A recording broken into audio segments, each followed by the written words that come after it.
I was 2 minutes from logging on to a virtual wine tasting with my remote team when Melissa walked in, giggling into her phone like nothing was going on. I had my notes in front of me, a notepad filled with the vineyard facts and tasting descriptions my manager said would make it pop. The team had gone all out, sent us 5 little bottles in these stupid labeled bags and a PDF full of cheesy wine trivia. My name is Jacob. I'm 32 years old, live in Sacramento, and apparently have no say in my own home. Melissa flopped down on the couch, still on the call, her eyes bright and cheeks flushed. She wore those silky shorts that always distracted me at the worst times. No, Ethan, seriously, it's not a big deal. Jacob's chill. He won't care. I froze mid-pour, the mini wine bottle trembling in my hand. She hung up and turned to me like we were in the middle of a casual chat. Hey babe, remember Ethan? He's gonna crash here for a little bit. I blinked at her. Crash here? Like, visit?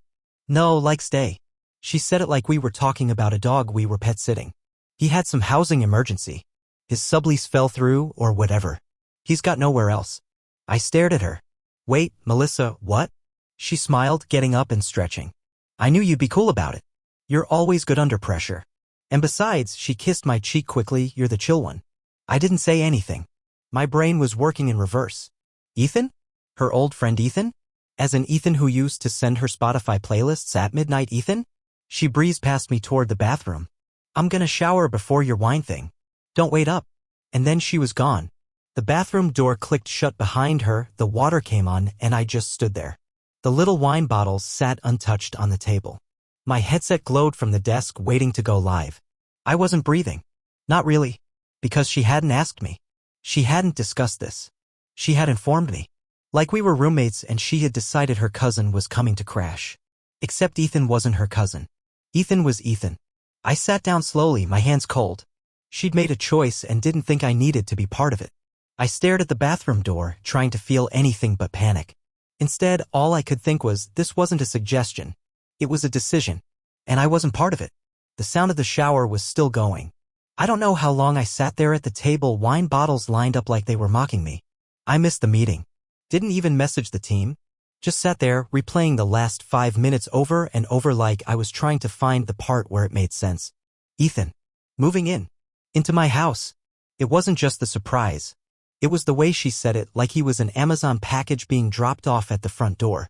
I pushed myself up and walked to the hallway closet. The travel trunks were still there from that trip we took to Mendocino last spring. I pulled one out and set it down by the bedroom door. Then I got another. I wasn't thinking big picture. I just knew I needed something to do. I started with her side of the closet. Folded her clothes neatly, stacked them with care.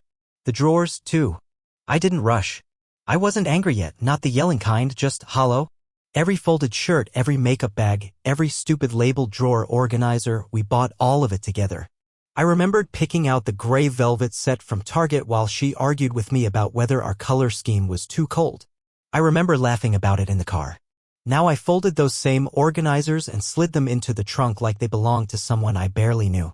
Halfway through the process, I opened the nightstand drawer and saw the framed photo we took the night we got engaged. It was just us on the rooftop bar, the sunset behind us, both of us smiling so wide. I stared at it. Then I put it face down. I didn't cry. Not yet. I just kept packing. I left the top drawer of the dresser for last. It had her watches, a necklace her aunt gave her, and a random Ziploc bag with a spare key in it. My hands paused on that one. I held the key in my palm for a long time, weighing it like it meant something heavier than metal. Then I dropped it in the trunk and shut the lid. I didn't know if this was the right move. My chest buzzed with doubt, my fingers trembled, but underneath it all, something steadier pulsed. A quiet, simmering line of self-respect that had been asleep for too long. I wasn't mad because she wanted to help someone. I was mad because she didn't think I mattered enough to be asked. So I kept packing. When the water stopped, I was on the last box, her shoes from under the bed. I moved faster, careful not to slam anything. The thought of her stepping out of the bathroom, wrapped in a towel, all smiles and wet hair, thinking everything was fine, it lit a fuse inside me. Not today. She could come out to whatever fantasy she was living in. But she'd be stepping into a reality where I wasn't some placeholder. Not anymore. Not in my home. By the time Melissa came out of the bathroom, wrapped in a towel and humming like we were still the same couple from this morning, I had already moved everything, 3 trunks and 2 boxes, to the entryway. She didn't notice at first. Just walked into the bedroom, grabbed her lotion like nothing was off. Hey, she said, flipping her wet hair over her shoulder, can you remind me to grab almond milk tomorrow? Ethan's lactose intolerant. That was the moment. The exact moment I knew I couldn't let her walk back over my boundaries. Not again. I stepped out of the room without answering and closed the door gently behind me. Out in the living room, I pulled out my phone. Google. Locksmiths open late in Sacramento. I found one that promised 24/7 emergency rekeying and called. Tonight? I asked, already bracing for the cost. The guy on the other end hesitated. Gonna be a premium rate, but I can be there within the hour. Do it. It was more than I wanted to spend, almost $400, but worth every penny. While I waited, I opened my contacts. Scrolled past the M's. Past the E's. There it was, Ethan M., carpool from back when he and Melissa shared a rotation during that job she had in Elk Grove. I tapped out a message. Jacob, Melissa's dropping off your stuff. Address is townhouse complex address. Don't come to the door. It'll be waiting at the front. My thumb hovered over the send button for a second. Then I tapped it. The locksmith showed up 20 minutes later, a guy in a Giants cap who didn't ask questions. While he worked, I moved the trunks outside. Set them near the sidewalk right beside the big potted plant Melissa always said made our porch feel intentional. The last thing I placed down was her duffel bag with her workout gear. She'd missed that first. Inside, the locksmith handed me the new keys and left. I locked the door behind him, leaned against it, and exhaled. For the first time in hours, the house felt still. Like it was mine again. Then my phone buzzed. Once. Then again. Then 5 times in a row. Melissa. Her name lit up the screen like a red siren. Texts, missed calls, angry emojis. And all I could think was good. She finally noticed. The pounding started at 1:45 a.m. sharp. Fast, panicked, and loud enough to wake the neighbors. Jacob. Open the door. I didn't move at first. Just sat on the couch in the dark, staring at the blue glow of my TV screen, which had been frozen on the wine-tasting replay I never joined. Outside, a car door slammed. Are you seriously locking me out? Melissa's voice cracked at the edge. It's freezing, you asshole. I stood slowly, walked to the front door, but didn't open it. I flipped on the porch camera intercom. Melissa, I said evenly. This is my house. You made a decision without me. Now I've made one without you. I could see her on the little screen, red-faced, wild-eyed, dressed in her usual oversized hoodie and leggings, but something about her looked smaller. Almost unsure. Behind her, Ethan stood by the sidewalk. Hands jammed into his jacket pockets, shifting awkwardly. He didn't look up at the camera once. Don't do this, she said. You're being crazy. He's just a friend. You moved your friend into our home without asking me. That's not friendship. That's manipulation. Oh my God. She stepped back, laughing bitterly, then turned toward Ethan and flailed her arms like I was the unreasonable one. He's acting like I invited a drug dealer, not someone I used to date years ago. Used to. There it was. The word she never said until now. I stayed silent. Let the word echo. Look, she continued, turning back to the door, I don't know what your problem is, but this is abusive. You don't get to decide who I can and can't help. That's not partnership, Jacob. That's control. I pressed the button again. Partnership means making decisions together. What you did. That was dictatorship. Ethan finally shuffled forward, his voice low and hesitant. Maybe we should just, leave for tonight. He's clearly not gonna open the door. Are you kidding me? Melissa snapped. You don't get to have an opinion, Ethan. You're the one who she cut herself off, realizing she was being heard. I watched as she threw her hands up and paced in a circle like a storm stuck in a small space. Fine, she barked at the door. But you're gonna regret this. I'll call the police. You can't just throw someone out of their home. I finally opened the inside lock, cracked the door just enough to speak through it clearly. Your name's not on the lease, Melissa. You've been living here with me, not the other way around. And I have a full record of everything from tonight, including the texts. If you want to involve the cops, go ahead. I'll have the locks, the receipts, and the intercom footage ready. She stood frozen, her mouth open, fists clenched like she didn't expect me to fight back this hard. Ethan looked down at his shoes. Come on, Mel, he muttered. Let's just go. She glared at him. Then at me. This isn't over, she hissed. I shut the door gently. From the window, I watched them walk to the car. Ethan opened the door for her. She didn't thank him. The engine started. The headlights flicked on. Then they were gone. And for the first time all night, the street was quiet. The next morning started quiet. Too quiet. I made coffee without the usual background noise of Melissa's podcasts or her clanging around in the kitchen, pretending to clean while FaceTiming Lena. I had just sat down with my mug when my phone buzzed. Lena, Melissa's best friend. The one who always acted like my biggest fan in public but never really looked me in the eye. I stared at the screen for a second, then answered. Hey, I said cautiously. Jacob, she said, voice tight. What the hell happened last night? I sipped my coffee. Melissa didn't tell you? She told me you lost your mind. Changed the locks. Put her stuff on the street. I leaned back. Did she also tell you she invited her ex to live with us without asking me? Dead silence. She said it was a friend in crisis, Lena muttered. She didn't say. That it was Ethan? That she decided without me? Yeah, funny how that part got left out. Another pause. Then quietly, is that true? Every word. Lena exhaled, long and slow. Okay. That changes things. I'm not trying to drag her name, I said. But I'm not gonna sit here and let people think I'm some unhinged psycho who kicked his fiancée out on a whim. No, I get it, she said, sounding more grounded now. Wow. Yeah. Wow. After we hung up, I sat for a while, staring at the steam curling up from my mug. The phone was still in my hand when the first text came in. Melissa. Need my chargers. Also the mug from my grandma. It's white with a gold rim. Don't throw it out. I didn't reply. 15 minutes later, another one. Melissa. Also I need the corkscrew. The nice one from Napa. You know which one. This was what we were doing now. A scavenger hunt of memories and heirlooms and essential tech. I typed out a short message and sent it. Jacob. Verifiable items will be returned through Ethan. Please submit a list. Her reply came fast. Melissa. You're acting like this is a court case. I just want my stuff. Jacob. You made this transactional. I'm honoring that. She didn't respond. I grabbed a box from the garage and started collecting her requests. The mug. The corkscrew. Her phone charger and that old external hard drive she kept saying she'd organize one day. I labeled the box, sealed it, and set it by the door. Every part of this was surreal. A week ago, we were arguing over what throw pillows matched the rug. Now I was bagging up the remains of our shared life like evidence. My phone buzzed again. Ethan. Can pick up the box tonight. We'll stay by the curb. For the first time, he seemed useful. I texted back one word. Jacob. Fine. Then I turned off my phone. The fallout was here, but I was ready for it. By Thursday, I had received 4 different lists from Melissa, each more frantic than the last. She wanted everything from her velvet scrunchies to the good tweezers to an old silk robe she hadn't worn since pre-COVID. She didn't say thank you once. The final straw came that evening when her sister Irene called me. Not texted, called. Full volume.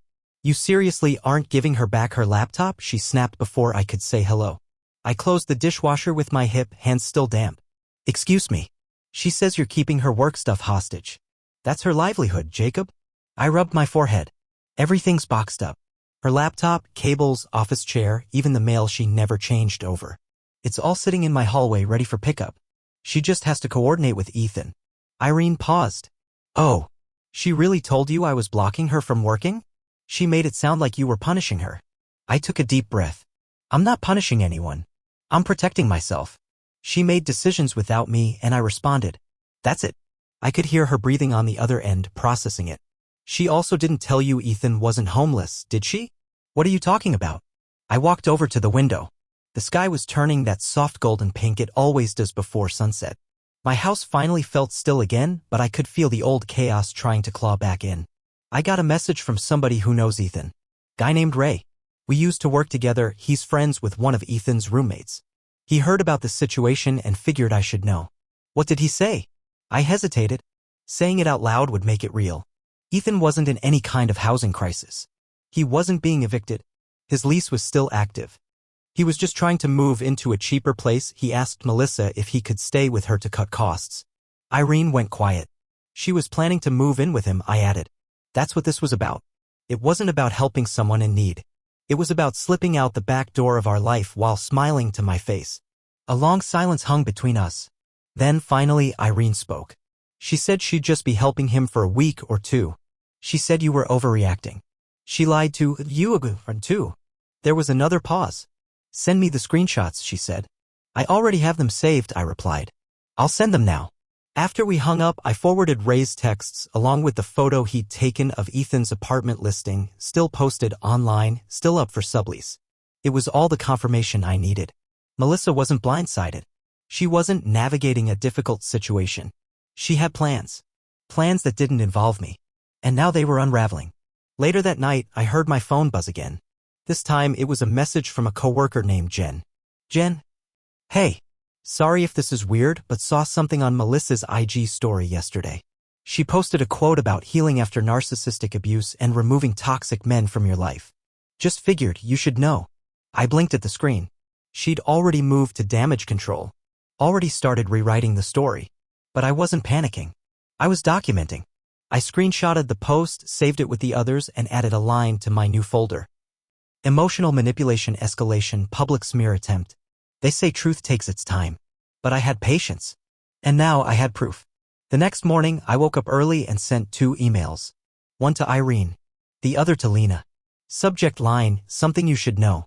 I attached the screenshots, raised texts about Ethan still having an apartment, the active sublease listing, and the timestamped message from Ethan confirming he was trying to cut rent. Then I waited. Lena replied first, 2 hours later. Lena. What the hell? She told me he had nowhere to go. That you just freaked out and locked her out of her own home. I literally vouched for her to our friends. I replied simply. I get it. I believed her too. I didn't hear from Irene until the afternoon. When she called, her voice was quieter than usual. She lied to everyone, she said, skipping the hello. I know. She made me think you were spiraling. Like you were controlling her. I closed my laptop. She's been controlling the story for years. I just never pushed back. She said she was trying to be there for Ethan during a crisis. That she was just being kind. She was trying to move in with her ex, I said flatly. Behind my back. Under my roof. There was silence on the line, then a sigh. I talked to her this morning, Irene said. Before I saw the proof. I defended her. She cried, Jacob. I honestly feel sick. You didn't know. I should've. That was the thing. Everyone thought they knew her. The bright, bubbly Melissa who lit up a room and always brought the best pie to friend giving. But they didn't see the little choices. The quiet lies. The rewrites in real time. Later that day, Lena called me again. Furious. She posted another quote, she snapped. Something about survivors choosing silence not because they're weak, but because the truth would destroy the abuser. I sighed. Let her post. I'm not getting into a comment war. She's weaponizing sympathy. And it's working. People are DMing me asking if she's okay. Saying you snapped. I've saved everything, I said calmly. I've got a digital trail, dated and timestamped. If she pushes too far, I'll go legal. She doesn't think you will. She also didn't think I'd change the locks. That night, I packed another box, more of her things she forgot to request, mostly clothes and a couple of books she never actually read. I messaged Ethan again. Jacob. One more drop. Tomorrow. Same time. Lobby. He replied with a thumbs up emoji. When I handed the box over the next day, he didn't meet my eyes. Just muttered thanks and took it. No Melissa in sight. No drama. It felt almost anticlimactic. But that was fine. She could perform online. She could flood her story with quotes, hashtags, vague cries for attention. I wouldn't stop her. I'd just keep documenting. Quietly, precisely, and without apology. Let her build her version of the truth. I'd be ready when it broke. The request came through Ethan again, like always. Ethan. Hey, she wants to come get the rest. Says she needs her coats, a lamp, and some personal documents. Can I come by tomorrow to grab it? I stared at the message for a moment before replying. Jacob. Fine. Lobby only. No upstairs. I'll have everything ready with a list. He responded with a quick got it, and I started gathering the last of it. I made a spreadsheet. Literally. A column for the item, a column for condition, a column for confirmation. I wasn't taking any chances. Melissa's tone had shifted from emotional to accusatory, and I could feel the trap being set, some last tug at the narrative to paint me as unstable. By noon the next day, everything was boxed and labeled. Her coats, the decorative lamp she insisted we buy from West Elm, a folder with tax forms and old pay stubs. I even threw in the pen holder she loved from her home office just to avoid another dramatic text. At 5 o'clock sharp, I got the intercom buzz. I walked down to the lobby. Ethan was standing there alone, shifting from foot to foot like a kid waiting outside the principal's office. He looked rough, dark circles under his eyes, wearing a hoodie that hung a little too loose.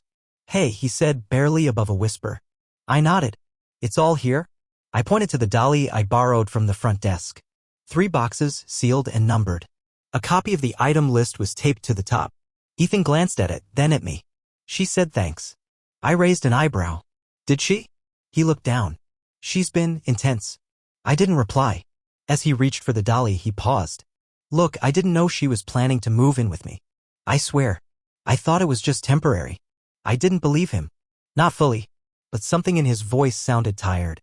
Like someone who got pulled into something bigger than he signed up for. You got what you need, I said. Let's leave it at that. He nodded. Yeah. Right? He started to roll the dolly toward the exit, then stopped. Fished around in his jacket pocket. She wrote you something. He pulled out a folded sheet of paper and handed it over like it was radioactive. I didn't open it until I got back upstairs. When I did, it wasn't a letter. It was a printed email. From Melissa. Sent through Ethan's account. Jacob, you can pretend like you're above this, but locking me out, humiliating me, turning people against me, that's emotional abuse. I gave you everything. I was loyal, loving, and this is how you repay me? I want compensation for the pain you caused. And don't worry, I'll get it one way or another. No signature. No apology. Just veiled threats dressed as closure. I folded the email and added it to the file with everything else. Let her make noise. I had the receipts. 3 weeks passed. No texts.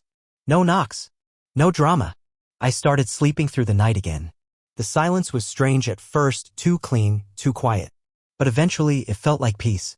Not the triumphant kind. The hollow, exhausted kind that comes after a long storm. Melissa's last email sat in a folder on my desktop called Just In Case. I hadn't opened it since I filed it away. Didn't need to. Instead, I started rearranging the apartment. First went the dusty wall calendar with her color-coded system. Then the bookshelf we argued about in IKEA. Her taste was always earthy minimalist, mine was just make it hold books. I sold the bookshelf on Facebook Marketplace and used the cash to buy a used guitar. Something I hadn't touched in years. It sat by the window now. I didn't even care if I got good at it again. It was just nice having something in the apartment that felt mine.